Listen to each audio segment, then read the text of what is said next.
Alhamdulillahi Rabbil Alameen, salatu wassalam ala ashrafil anbiya wal mursaleen wa ala alihi wa sahbihi ajma'een, amma ba'd. Ayyuhal ikhwa, assalamu alaikum wa rahmatullah.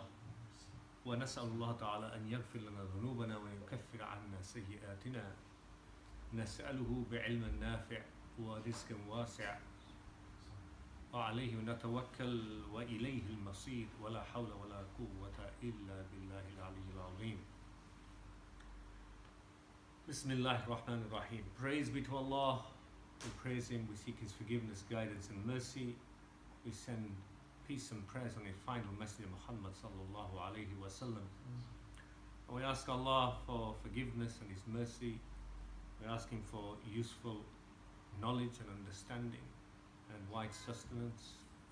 We depend utterly on Him. To Him is our goal and return. We last left after the end of the Ghazwatul Khaybar, if you remember, Battle Khaybar. So continuing from that, we said that the Prophet ﷺ left Khaybar, left the charge of the land still with those who wanted to stay there from the Jews. People still settled there. But a pact was made about the crop of Khaybar to be shared with Medina. And it therefore came under the authority of Rasulullah ﷺ, whether it's protection, everything. So they were citizens of the state linked with Medina in that sense. But certainly the trouble from Khaybar was at an end in regards to enmity and a threat of attack, which was always imminent, as we mentioned last time, from Khaybar. That's all the evidence points to that, and that's what was necessary to do, what was done with Khaybar. And it was a tough battle, as we saw last time, involving many fortresses and hardship. But it also brought in a lot of war booty from the time, and wealth, because it was a wealthy place. And this wealth, some reports mention, was going to have its impact on the way back. Seerah, some reports in Seerah mention, I don't know how authentic is, the Prophet ﷺ warning some Sahaba, all this wealth is not going to be good for you. Because wealth always brings more trials, actually, more tribulation than hardship. The rest of the time, the Prophet ﷺ's life, if you see that majority of it is severe hardship, to the extent that 2 months would go by, as Aisha Anha, Umm-ul mentioned in the famous hadith that no fire would be lit in the house of Rasulullah ﷺ, meaning nothing would be cooked. And they said, what did you have for food then? She said, al-aswadan. Al-aswadan, the two black things. Expression in Arabic meaning water and dates. That's what they had. Now, that's for a couple of months at a time. That's not one occasion. It would be often the case. That's all they had. Sallallahu alayhi wa sallam.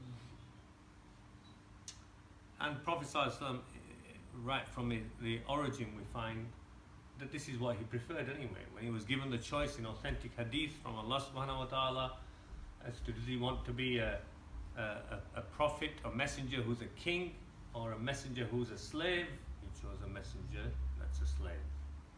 So the Prophet ﷺ, in his humility, that's what he chose. Because Sallallahu Alaihi Wasallam knew that the hardship that comes with wealth and that for the ummah would be more difficult.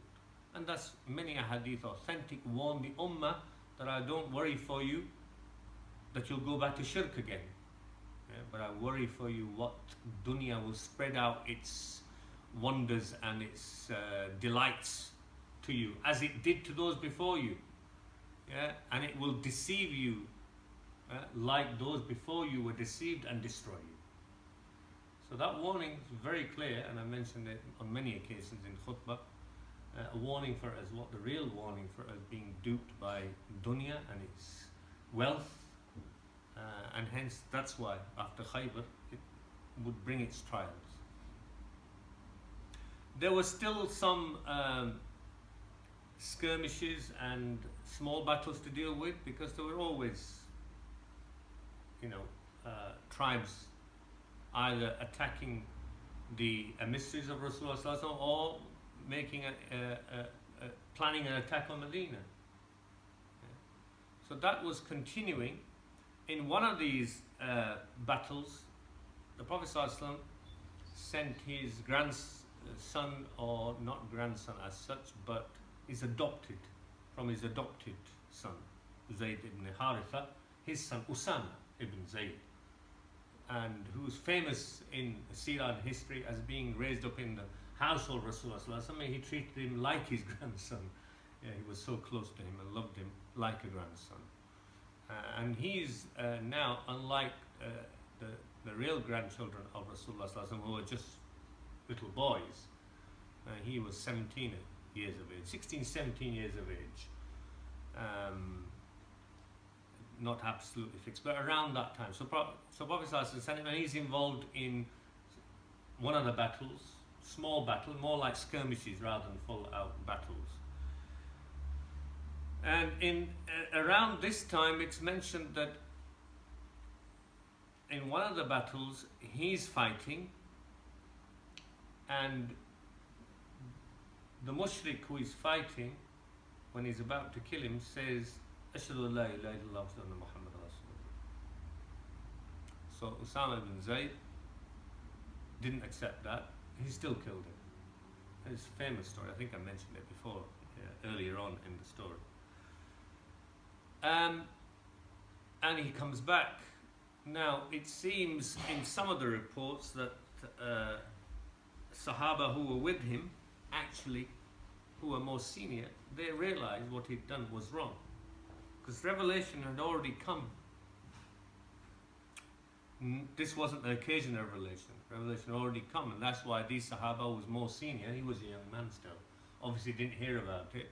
They said, you've done something, terrible. Because Allah subhanahu wa ta'ala already revealed in the Quran from an instance which had taken place earlier in Surah An-Nisa, verse number 94. Allah subhanahu wa ta'ala says, A'udhu billahi minash shaitanir rajim, Ya ayyuhalladhina amanu idha darabtum fi sabilillahi fatabayyanu ولا تقولوا لمن ألقى إليكم السلام لست مؤمنا تبتغون عرض الحياة الدنيا فإن الله مغانم كثيرا كذلك كنتم من قبل فمن الله عليكم فتبينوا إن الله كان بما تعملون خبيرا. O you who believe, إذا ضربتم في سبيل الله, you can take the meaning as if you go out for some work in the way of Allah, but in this context it means warfare.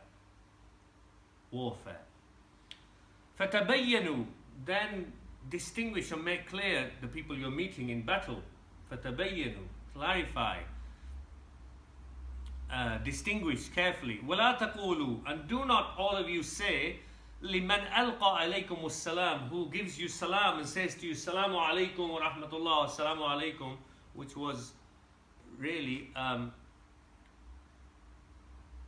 way of saying that I'm a Muslim. Salamu alaykum. Yeah? So Allah subhanahu wa ta'ala is saying, if somebody says salam to you, don't say to them, Lasta mu'minan. If somebody gives you the salam, don't say you are not a believer. So it's used in a war sense because that would include somebody indicating that they're a believer, basically. Either saying Salamu Alaikum or showing that Shahada means as well as a form of showing submission of their silm or the fact that they are Muslim. Yeah? And one of the qira'ah is not salam but salm, which would indicate that as well. So either by saying salam, the opponent is showing that they are Muslim or they are willing to embrace Islam. Don't say you are not a believer. In other words, accept what they are saying. And why would you do that? تَبْتَغُونَ عَرَضَ الْحَيَاةِ الدُّنْيَا, because you're seeking for the goods and the honor of the life of this world. What goods? And that shows you, it indicates a warfare situation, because booty is only linked with warfare. Because when you kill them, you take their goods, don't you?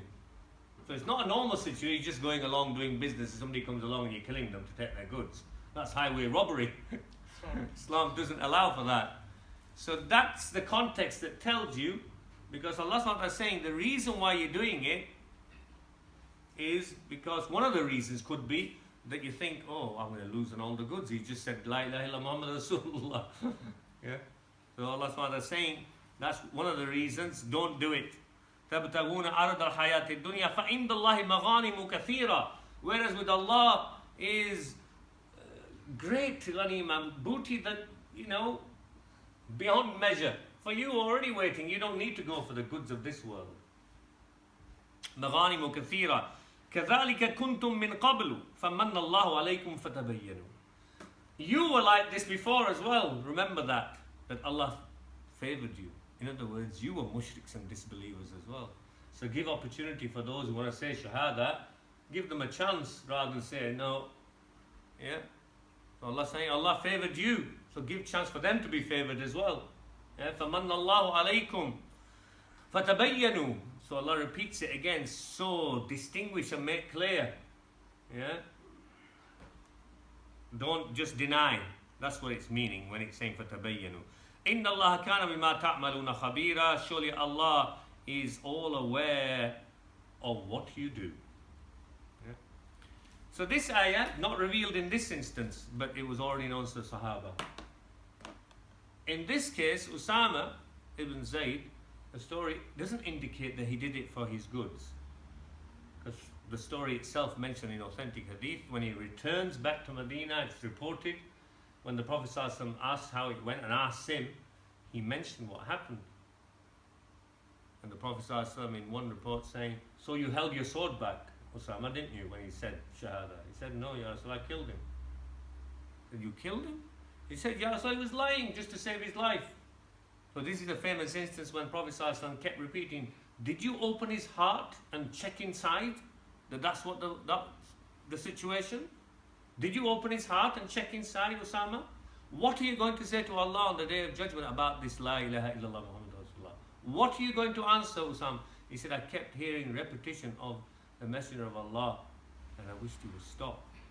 It was painful for him. He felt so remorseful, regretful, he said that day. I wish I had embraced Islam after that instance. I wish I'd embraced Islam after that instance. Why does he say that? He would be forgiven. So either he was not involved in that or he would be forgiven. Yeah, because he will be forgiven. Because the Prophet ﷺ said, إِنَّ الْإِسْلَامِ تَهْدِيمُ مَا قَبْلَهُ. إِنَّ الْإِسْلَامِ تَهْدِيمُ مَا قَبْلَهُ. Surely Islam, as he said to, in fact, this is a famous hadith where the Prophet ﷺ said, he said it to when Amr ibn al-As, and I didn't mention it last time, because Amr ibn al-As and Khalid ibn Walid, remember, after Hudaybiyyah, this is around the time that they embraced Islam. So this hadith, إِنَّ الْإِسْلَامِ يَهْدِمُ مَا قَبْلَهُ وَإِنَّ الْهِجْرَةَ تَهْدِمُ مَا قَبْلَهَا وَإِنَّ الْحَجِّ يَهْدِمُ مَا قَبْلَهُ. This is a famous hadith the Prophet ﷺ uttered to Amr ibn al-As. Amr ibn al-As is the father of Abdullah ibn Amr ibn al-As. Abdullah ibn Amr ibn al-As embraced Islam, it seems, just a short while before him when he was a young man. And he was one of the learned scholars and transmitters of hadith of the Prophet ﷺ, as I mentioned before. Abdullah ibn Amr not Abdullah ibn Umar, this is Abdullah ibn Amr who used to write down everything from the Prophet ﷺ. And the Prophet ﷺ gave him permission and actually encouraged him to write down his sayings aside from the Qur'an. That's Abdullah ibn Amr ibn al-As. So his father, Amr ibn al-As, is the one who was sent to Abyssinia to try and bring back Jafar and all the others. This famous Amr ibn al-As. Yeah, one of the leaders and became famous politician, very astute and clever. Yeah, and one of the main opponents and from the leadership of the Quraysh with Khalid ibn Walid. They embraced Islam at the same sort of time. Amr ibn al-As, he reports, he said, when I came, I said to the Messenger of Allah, this is authentic hadith, he said, Ya Rasulullah, stretch out your hand. So the Prophet ﷺ stretched his hand out. I want to give bay'ah. So as the Prophet ﷺ stretched his hand out, he said, I pulled my hand back. Messenger of Allah said, what are you doing, Amr? He said, I want conditions. I'm about to take bay'ah, Ya Rasulullah. I want condition. What conditions would you like, Amr? This is, you can understand, this is the bay'ah of giving his shahada. But he wants some conditions. He says, Ya Rasulullah, I feel so ashamed. I want conditions that I get forgiveness because I fought against you for so long, being an opponent and fighting against you, and I don't know whether I'll be forgiven. So that's when the Prophet ﷺ said, O Amr, Innal Islam yahdimu ma qabla wa innal hijra. He's done the hijrah as well, remember, because he's come from Mecca to Medina. Innal hijra tahdimu ma qabla. So only Islam wipes away all that is before, and hijrah will wipe away that hijrah that they've done. The Sahaba wipes away what was done before, and Hajj added. The Prophet ﷺ added something which he didn't ask about. Yeah, wa innal Hajj, and Hajj wipes away all that went before it. Wipes away meaning wipes away sins, of course. That's what's understood. So he then gave his bay'ah and shahada, and he said. And this is what he said. This he reported on his dying deathbed. And he was crying and weeping.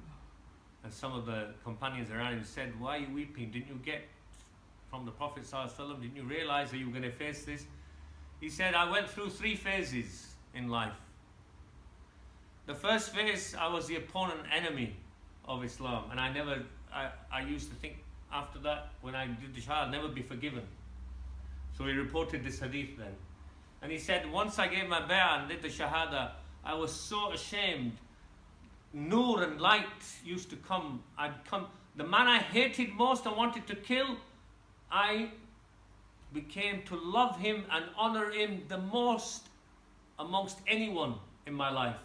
I was so ashamed, I dare not in all my life after embracing Islam even look at his face properly at him directly. That's how he was when he embraced Islam with Rasulullah. It wrenches your heart. And you think, well, how guilty you feel. Imams come now. And he said, I daren't look full face at the Messenger of Allah and his honor and light that glowed from his face because I felt ashamed that I opposed this great Messenger of God. He says, so that was my second part, which I was really happy with and content with, and I was given, assurance from the Messenger of Allah, forgiveness. He said, however, there came a third stage when the Messenger of Allah left the world and we did what we did. He's on about the fitna because Amr ibn al-As was the one who was with Muawiyah. He was one of his. Muawiyah is also Sahabi. Yeah? Opposing Ali radiallahu anhu. So he's talking about that time. I don't know how we're going to answer and what's the result of that. So that's why he's crying. You don't know. Yeah, with the Messenger of Allah there, you've got clear guidance. He tells you what to do and how it is. Anyway, so that's the context of Amr ibn al-As's conversion, where that's why Osama ibn Zayd says, I wish I'd embraced Islam after that time, because he realizes because everything can be wiped away from it. Anyway, so this is Osama ibn Zayd, who is still young, and he's already getting training in battle, etc. Yeah, which becomes relevant to the mission when the Prophet ﷺ was on his deathbed, and he makes him in charge of the military at that time, because of the experiences building up at this time. As a young man even then. Yeah, because people say he was 16, 17, so perhaps he was only 15 even here, never mind 17. Yeah. Around that kind of thing.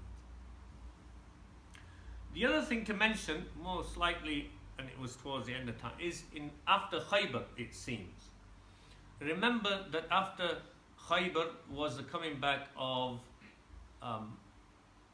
Jafar ibn Abi Talib, the cousin of Rasulullah sallallahu alaihi wasallam, the brother of Ali radiallahu anhu. Yeah, Jafar ibn Abi Talib radiallahu anhu, and the people from Abyssinia coming back to Medina, coming to Medina for the first time, actually, not back to Medina, to join Rasulullah sallallahu alaihi wasallam. And Habiba came as well, who had been married through the Najashi, the daughter of Habiba, daughter of Abu Sufyan, daughter of Hind and Abu Sufyan. Yeah, she's a believer. So she's now married to the Rasulullah sallallahu alaihi wasallam. And these are very important things. I haven't come to the marriages. I will do. I promise you, all the marriages and how they link. Yeah, they had a very important role in those days, especially in leadership, to link and break the enmity. Yeah, they played big roles. The marriages of Rasulullah to particular tribes, and that you see what happened to Juwayriyah with the Ghazwa Bani Mustalaq, yeah, and how when she was freed and embraced Islam and wanted to stay with Rasulullah, rather go with her father and all the tribe embraced Islam. Yeah. The Prophet freed them all the captives. So they had a big impact, as this will have its own impact anyway. And also from Caucasus had sent, as I mentioned to you before, Maria, Christian Copt, difference of opinion, as I mentioned to you before, whether she stayed a Christian and was a slave girl of the Prophet ﷺ, sent as a gift, or whether the Prophet ﷺ, because it mentions she was of noble lineage, so those who argue for that say if she was a noble lineage, she couldn't have been a slave girl. Because Jariya can be used for a slave girl, but it can be used for a young woman who's free as well. So, yeah. So that's the other version, that he married her and she embraced Islam as well and didn't stay a Christian. With Khaybar and its goods, what's happening in as goods and wealth is coming into Medina, there's also now competition in the household of Rasulullah sallallahu alaihi wasallam building up for not only his attention, with Habiba arriving and Maria arriving, there's some jealousy going on, and also a desire for some of the goods that have come with Khaybar as they see others taking part of it. Yeah. So much so that became like a competition in the household of Rasulullah sallallahu alaihi wasallam, and at least two parties developed. You know, there's a gang on one side, yeah, of wives, and a gang on the other side. And that was causing a real headache for the Messenger of Allah. And it was more to do with either material wealth or jealousy of other wives.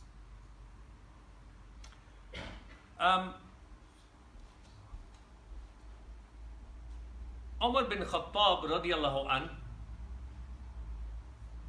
one time he was having a bit of a domestic with his wife, and she was giving him lip back.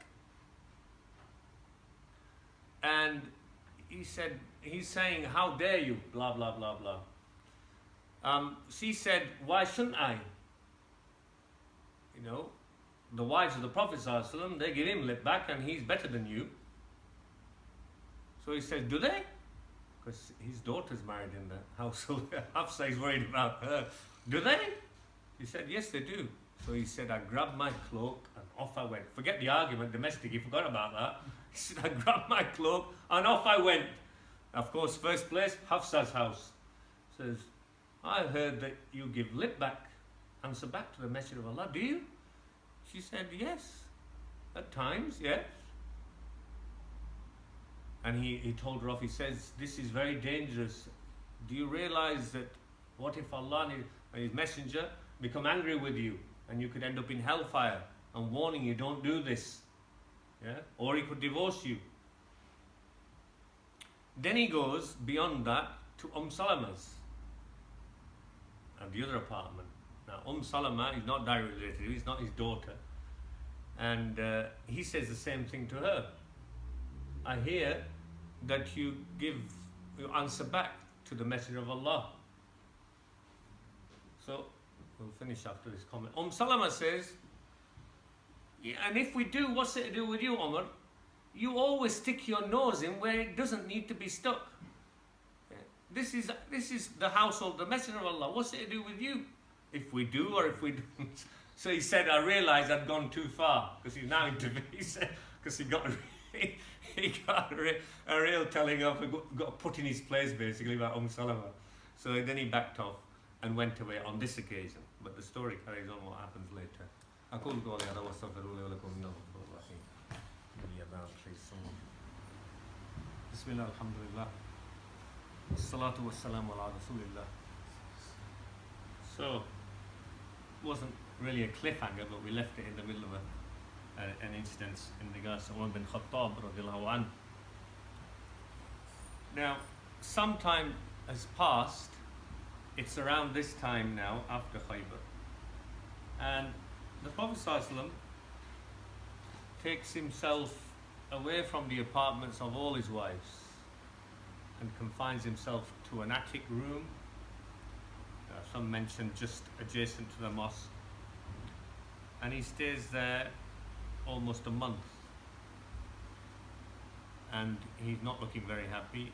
Umar notices, he does his salah and goes that way, doesn't. And also there's a rumour going around, which Umar also hears, that the Prophet ﷺ has divorced his wives. So this sets a panic, of course, with him, because, again, as I said before, his daughter Hafsa is involved as one of the wives of the Prophet ﷺ.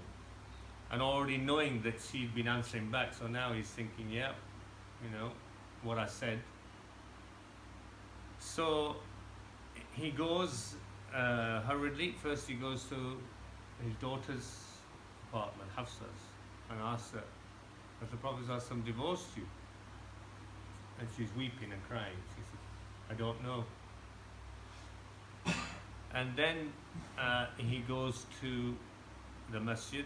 Some Sahaba sitting around discussing the same thing, that they've heard that he's divorced his wives. Has he? He asked them. They said they're not sure. And the Prophet ﷺ, again, after Salah, immediately goes to this attic room. Umar eventually gets permission to actually enter and go and see Rasulullah sallallahu alaihi wasallam. And in this story is part of that story hadith as well, where he finds a messenger of Allah who's been sleeping on a straw mat, and he sees the marks. When the Prophet ﷺ gets up, he sees the marks of the straw mat on the back of Rasulullah sallallahu alaihi wasallam, and he starts crying. He says, Ya Rasulullah, can we not get you a mattress? These emperors of the East and the West, Byzantium, they live in their luxurious palaces, and you know, and you're the messenger of God and our leader. At least can we get you a pillow or a mattress? And when the Prophet ﷺ famously said, Oh Umar, do you not see? What have I to do with this world? I am but a traveller. I am but a wayfarer, a traveller seeking the shade of a tree for but a short while, only to leave its shade to continue on my journey back to God. So the beautiful words of Rasulullah sallallahu alaihi wasallam, and the love and endearment of Umar bin Khattab, of course, for seeing these marks on the Messenger of Allah and seeing that he's perhaps suffering because of that. But that wasn't the issue, of course. So Umar says, O Messenger of Allah, have you divorced your wives? I'm getting straight to the point. He said, no. And then he says, Ya Rasulullah, and this is also mentioned in an authentic hadith, he says, when we were in, and now he's giving excuses for including his daughter, saying, when we're in Mecca, Ya Rasulullah, you know that the men are domineering over the women. The men were domineering. But when we came to Medina, we realized that the women are domineering over the men. And I mentioned this before in other talks as well. This is culture. Yeah. Prophet ﷺ didn't criticize it, and neither did he say that we've got to go back to Meccan culture. That's how it was. So Umar says, and our women have learnt from the women of the Ansar. So Prophet ﷺ just smiled, because he's trying to give excuses. That's why, you know, Hafsa's answering you back and all the others are answering you back, because they've learned from that. So that's one of the things, is a statement. It's a very interesting statement about cultural difference, even at the time of the Prophet ﷺ, and also domineering women, even at the time of the Prophet ﷺ, not coming through women's lib nowadays. It was there, even in Medina, over 1400 years ago, that the companions of Mecca felt, these women are very strong in Medina, they give you lip back, they put you in your place. Okay, so it was like that even then. And Prophet ﷺ in no occasion has criticized that or changed it. It's just a statement being mentioned of the reality of what was there on the ground.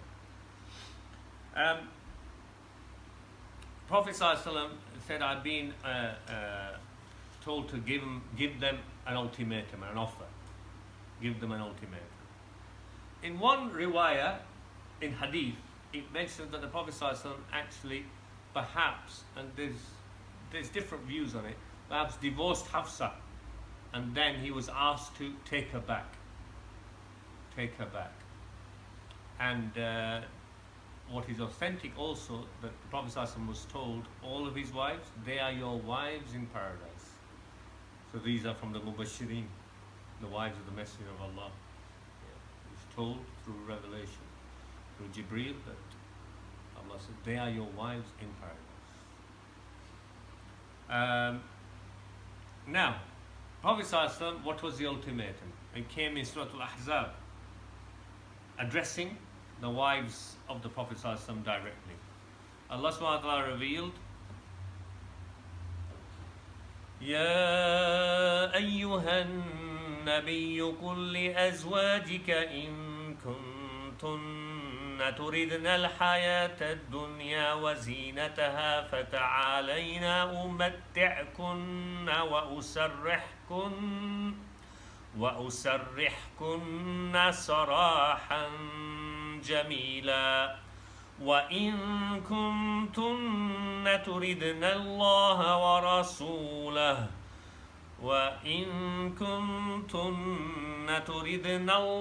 ورسوله والدار الآخرة فإن الله أعد للمحسنات منكن أجرا عظيما. O Prophet, say to your wives, if you seek this world and its embellishments and riches, that also indicates what this dispute was about, doesn't it? To do with worldly things. Then come, I will make some provision. Yeah, I will make provision for me. I'll give you the goods, and as I release you in an honorable way, meaning as I divorce you, but with the goods that you're after. However, if you are seeking Allah and His Messenger and the abode of the hereafter, then surely Allah has prepared a great reward for those who do good. SubhanAllah. Look what's, in other words, giving them the bushra or what's waiting for them. Yeah, if they persevere. So this is the offer. So we have details about Aisha radiallahu anha, but all of the Ummahat al-Mu'min, all of his wives, they all took, of course, the choice of Allah and Messenger. They didn't want to divorce. Yeah. The Prophet ﷺ said to Aisha, I have some proposal, and for consideration, perhaps you want to call your mother and father. She's a young one, remember? She said, yeah, so I don't need my mum and dad to come home. Basically, it's like I don't need my mum and dad to come and hold my hand to make a decision for me. Yeah. I've already made a decision, and I decide Allah and His Messenger. she said basically saying she didn't want a dad to decide. She was quite capable of deciding herself, and she made a decision with firm resolve. So this was the end of that stay of almost a month. The Prophet was away from his wife. Now he left that place and came back, and normal relations continued in regard to the Messenger of Allah sallallahu alaihi wasallam and his household. Now, so a year's gone by now from Hudaybiyyah, Uloom-ul Hudaybiyyah. So it's time for Umrah. Umratul Qada indicates an opinion. It's actually Umrah, and now debate amongst ulama. Was it the Umrah that wasn't done the year before, and was it a Qada in recompense, or was it an Umrah and he already did that Umrah because it was accepted? Remember? What did the Prophet ﷺ do? He sacrificed his animal, shaved his head. What does that indicate? Allah accepted the Umrah.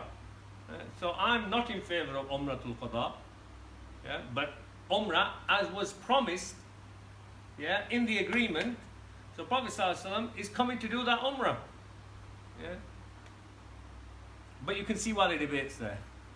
So some say no, it's the Qada one from that time. Others saying no, it's a new Umrah, a part of the treaty, yeah, because they didn't manage to get to the Haram, and of course they can do now. Yeah, and they were told not to come armed, but the usual sword that they carried in the scabbard, they're allowed to do that.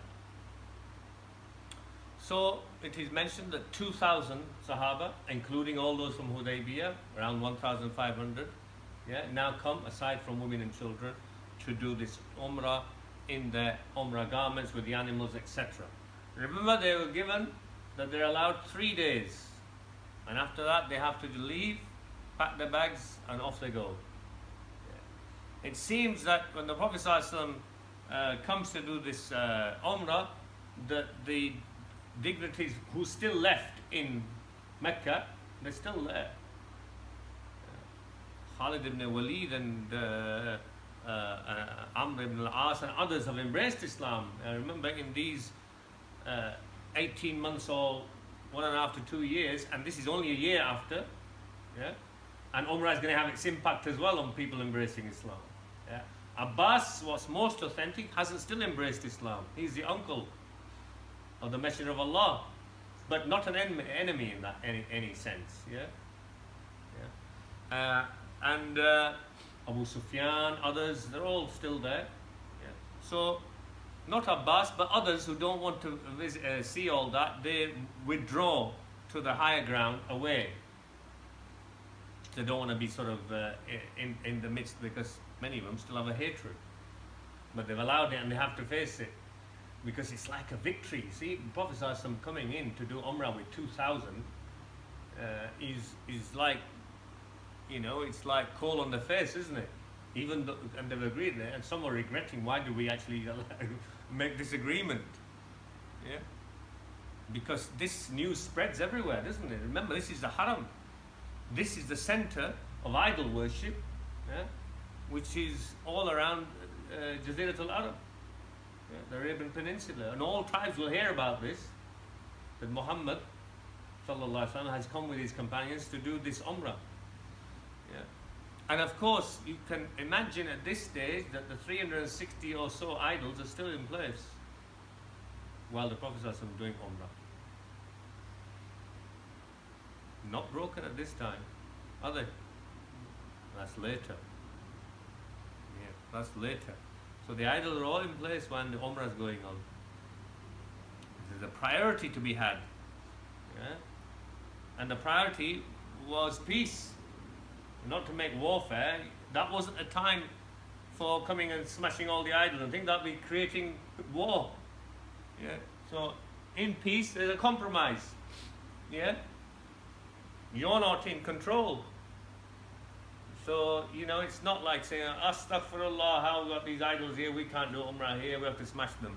no compromise. No, you look at the situation. So this teaching us as well what's more important. They weren't worshipping the idol, but the idols were definitely there. And 360 is a lot of idols, isn't it? It's not like one idol sitting there. 360. Not like one cross on the wall. Surrounded by them. Yeah. One of the things that the Prophet ﷺ and the companions, the Prophet ﷺ is mentioned to do, to say to the Sahaba, is that your first 3 rounds when we do the tawaf, I want you to take your ihram and not cover it with both shoulders, but take it under the armpit of the right shoulder, so that your muscles are on display. And I want you to do the first 3 rounds like jogging. Why? Because the Prophet, this is political. Yeah, there's worship going on, but there's something else going on as well. Prophet ﷺ, he said, because the enemies, it was rumors always went around, the Medina had a fever which weakened them, made them like women. Not that only the women were dominant in Medina, but it made the men become like women. Not the women made them become like that, but there's a fever in Medina. So the Prophet ﷺ wanted to show, he says, show them the strength that we have, that we're not going to be, so they don't feel we can sort these guys. I'm not going to use the words. They've become weakened, effeminate, all right? They become effeminate. So this was a display and the jogging to show that we've got plenty of strength. Yeah? We haven't become weakened by the fever of Medina. That's called Ramal. And many still practice that on doing Umrah or Tawaf in the first round, in Sa'i, and also in, you see it if you've been there, that people are doing a fast pace, not necessarily jogging a fast pace. Debate, of course, is that. Does one have to do it now? Was it for that context only? You see? So there's no clear cut, because it can be put in that context. Yeah. But you notice here that it's showing muscle, and you think, oh, that's to do with pride and showing arrogance. But there's another context going on aside. It's not part of the ibadah, is it? In ibadah, you don't go around showing your, how strong you are before Allah, do you? So here there's something else going on where the Prophet ﷺ actually saying why one should do that at that particular time and place.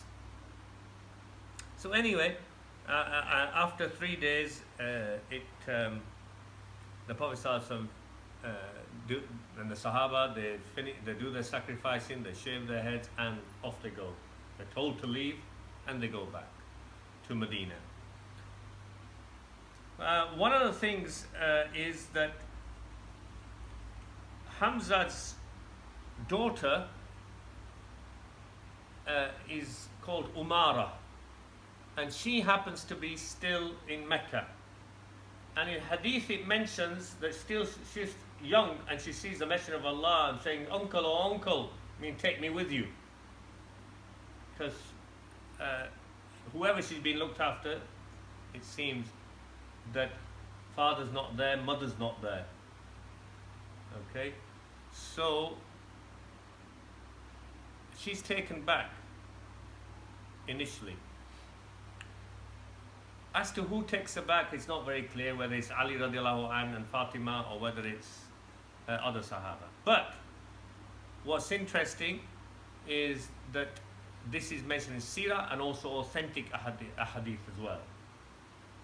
When they get back, the Prophet ﷺ finds at one time there's a debate and an argument going on between 3 of the Sahaba about Umara, about who has right and duty more to take care of her. So they're vying and they're arguing with each other, not who'll get her wealth, but who has more right to look after her. Yeah. And who are the 3 who are arguing? Ali radiallahu anh, Zayd ibn Haritha, the adopted son of Rasulullah sallallahu alaihi wasallam, and Jafar ibn Abi Talib, which shows you that this is straight after Umrah and before Ghazwatul Mu'tah, because he's shaheed at Ghazwatul Mu'tah. So Jafar, all three of them are arguing and they're not resolving it. So the Prophet asked what's going on. And so they all give their story. Ali radiallahu anhu said, Ya Rasulullah, I have more right to look after her because, you know, it's my uncle's daughter. And the one who will be looking after her will be your daughter, Fatima. So he plays his ace card. And Jafar says, Jafar is a cousin of Rasulullah, just like Jafar is a brother of Ali. So he says, it's my uncle's daughter, yes, and my wife, Asma, is the sister of her mother. Sister of a mother. And sister and mothers are like mothers. Yeah? The khala. So that's his argument. And the third one, Zayd ibn Haritha, he says, it's my brother's daughter. You know, brother in Islam, like, you know, Hamza. I want to look after her and bring her up. So the Prophet ﷺ, before he gives his verdict, he says something good to all of them that makes them really glow and happy. Yeah? And to Jafar, for example, he says, you are the most like me in looks. You're the most like me in looks. I've forgotten now what he says to Ali radiallahu anh and to Zayd. Similarly, he gives them compliments which makes them really happy. Then he decides, sallallahu alaihi wasallam, he says that Jafar and his family should look after her. Because the khala bi manzilatil al-khala bi manzilatil because the sister of the mother is like in the position of a mother. And therefore ulama then took this, because this is mentioned in authentic hadith, not just in seerah. They took this, those who have the view that, you know, if there's a divorce taking place and the child's still young, who gets to look after the child? Yeah, if the husband and wife are divorced and the child's young, and for example, the mother gets married, second marriage, and the husband doesn't want the mother with the second husband to look after, where's the priority go then? Yeah, either to the grandmother or to the khala, the sister. Yeah, that's where, so there's this debate on ulama where the right of the child goes and who has the right to look after when they're still young. Yeah. And others who give the verdict of it, the child going with the father and being looked after by the stepmother. But those who disagree with them say, no, the stepmother has less right because the child's still young than the sister of the mother, the khala. So this is the debate based on all this that's taken place. Just to finish, because Ghazwatul Mu'tah is not such a big story, I just want to say, Mu'tah, we're talking about on the borders of Syria, in the Sham area. What happens, not very clear cut, the only story we have of the reason behind it is from Al-Waqidi. Yeah, it has no authentic chain, etc. But really it makes sense because we have no other story. We have no authentic story. So if you go on the lines of what I said before, that all wars with the Prophet ﷺ were defensive. Yeah, and I already mentioned to you that people are still attacking from different areas. Yeah. What happens here, according to Waqidi, which is plausible, it can happen, that the Prophet ﷺ sent an emissary to the leader of the Ghassan, Shurahbil,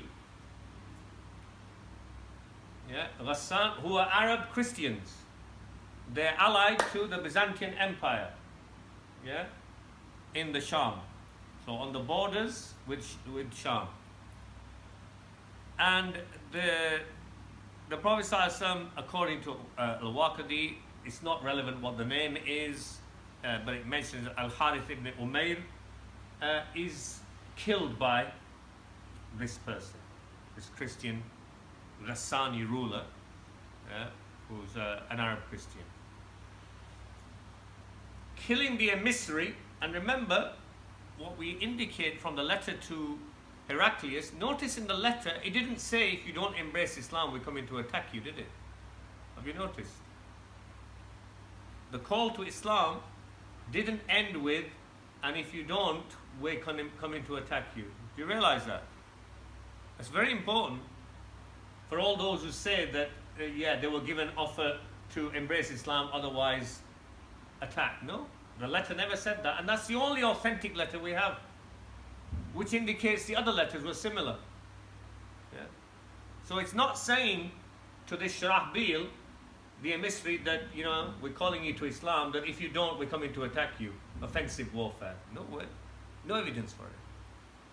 But the emissary is killed, and killing the emissary of a leader, is declaring war.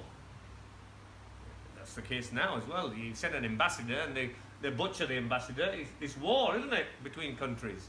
Same then. So that's the reason why Seerah writers say, quite rightly, either it's that or something similar. Yeah, even though we say there's no authentic report, but something similar, something on that lines has happened, or a threat of attack. And the Prophet ﷺ sends now 3,000 companions, big army, because they know that these people have a big army, and they're also allied with the Byzantine Empire, so it could be, a big engagement. So 3,000 are sent, and the Prophet ﷺ, with this one, in the 8th year of Hijrah, towards the beginning of the year, we're in the 8th year now, which is the year of Fatu Mecca as well later on.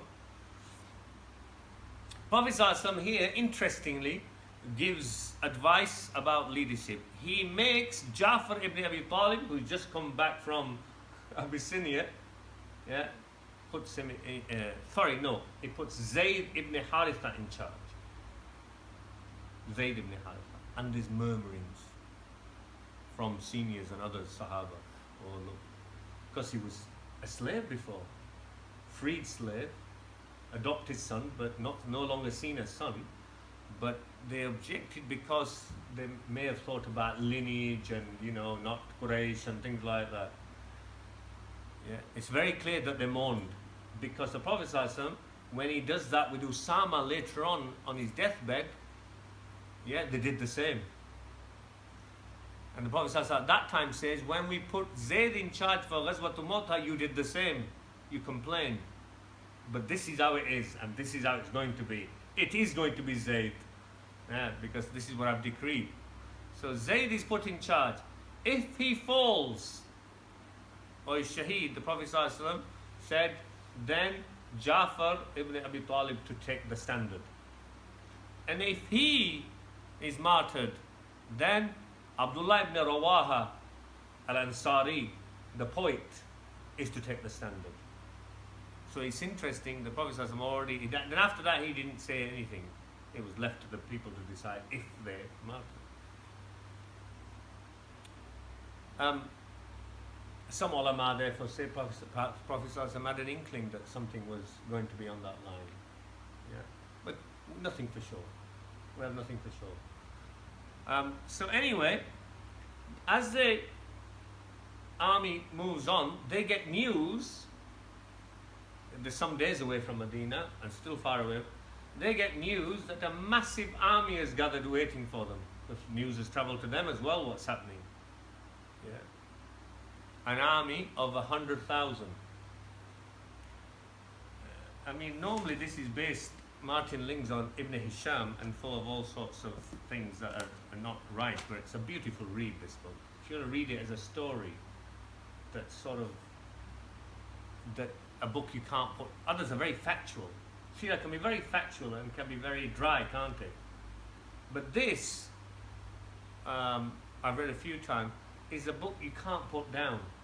You get confused with the names the first time you read it perhaps, but the chapters are short and it's written, he knows how to write a story. It's interesting, he says how 100,000, some even say 200,000. He says, obviously, quite rightly, he says, it seems grossly exaggerated numbers, because nobody stood there from the Sahaba and counted 100,000, did they? Yeah. So it is exaggerated. It's an estimation anyway. And then Seerah writers afterwards are writing, some say 100,000, others say, oh no, they were helped by 100,000 more from 200,000, just under 100,000. Yeah, but anyway, it was a large army. Yeah. Well beyond the numbers of 3,000, that's for sure. If you're looking at estimation of 100,000, you're talking about tens of thousands were there. Nothing like 3,000.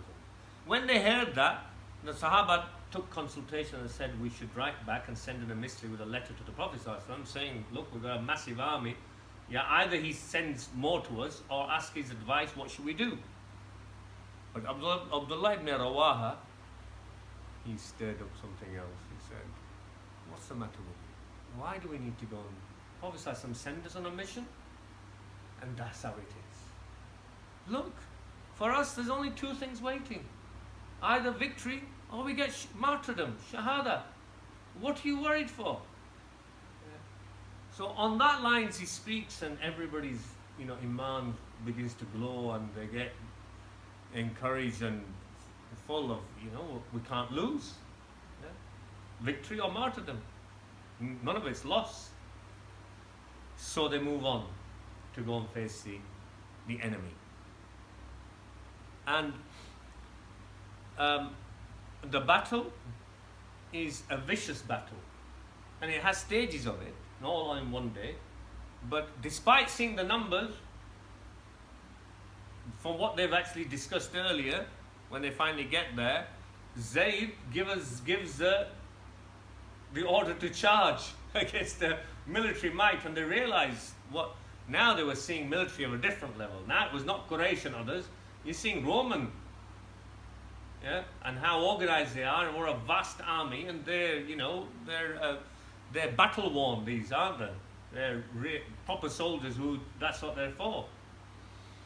But nevertheless, the charge is given, and the fighting is fierce.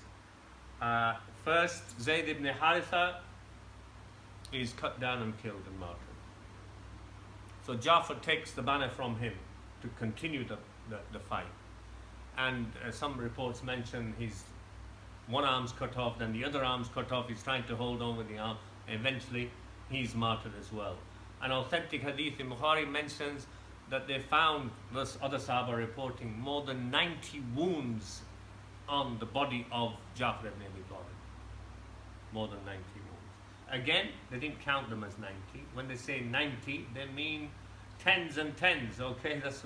You got to take these figures like that, yeah? 90 is not literal.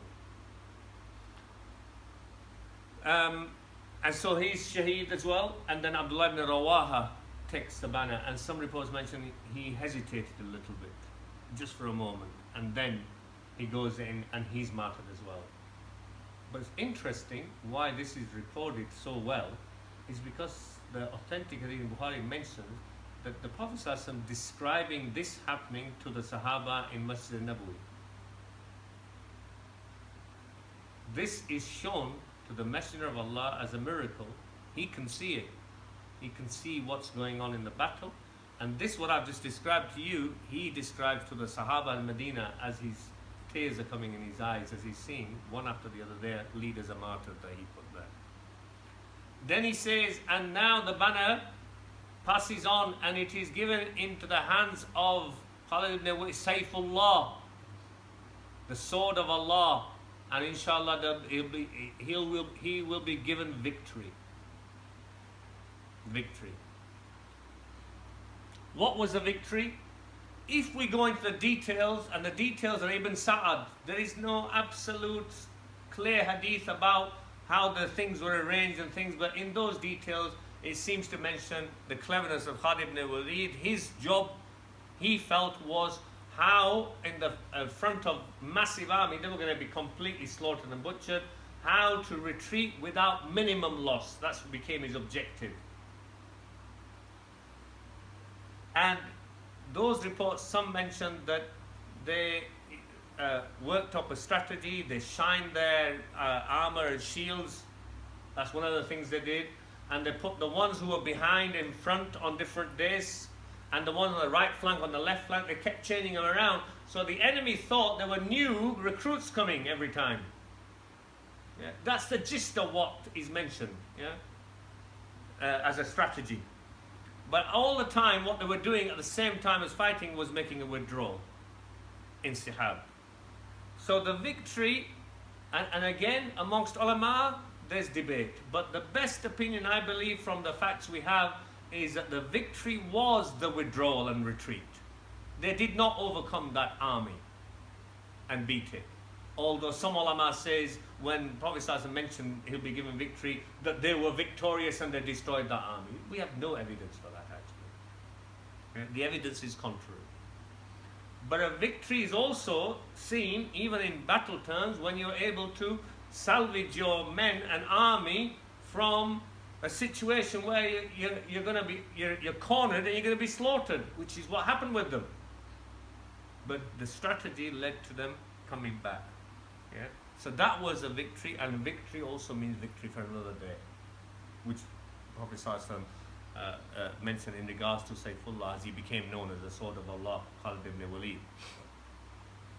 The reports finally, which are in Ibn Ishaq, which are not authentic, it is mentioned by Ibn Ishaq. You'll see that when they came back, some of the people in Medina were throwing dust on their face, saying, you ran away from, you renegades, you ran away from the way of Allah, the path of Allah, the fight of Allah, meaning you know, like as though you were cowards, you know. And the Prophet ﷺ saying, no, they're not renegades, they return to win on another day. This is there, it is not in authentic hadith. That's not part of the hadith in Bukhari. Okay, but just for completion, I'm mentioning it, that bit's there. Allahu Alam, whether it really happened, that part, that the Prophet ﷺ already mentioned that they are victorious with Saifullah, with Khalid ibn Walid taking charge. So he was shown this Rasulullah ﷺ, and of course, to finish with the Prophet ﷺ, very upset with Khalid, with Jafar ibn Abi Talib, of course with Zayd ibn Haritha, of course, who brought up as a son as well. People just mention in the story that he was upset after Mu'tah of his cousin Jafar ibn Abi Talib being shaheed.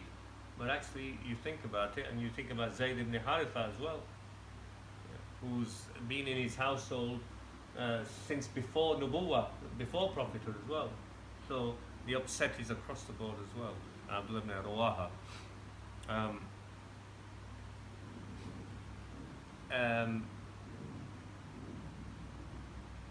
Yeah, so that's the end of that. We'll finish there, inshallah, for a break over August, and we'll come back and resume with the story 8th of Hijrah. Next is going to be the breach of the armistice, or the breach of the treaty that's going to take place,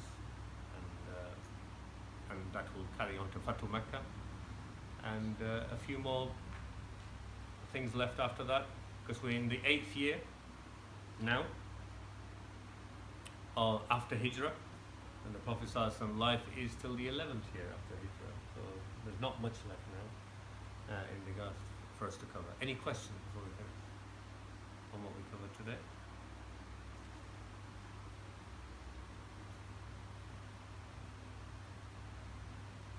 There's lots of books written on, even by non-Muslims, on the strategy of Khalid ibn Walid. This battle is very famous, and the cleverness. If you believe those reports are authentic, Ibn Sa'ad, it's possible, even though they're not in authentic hadith.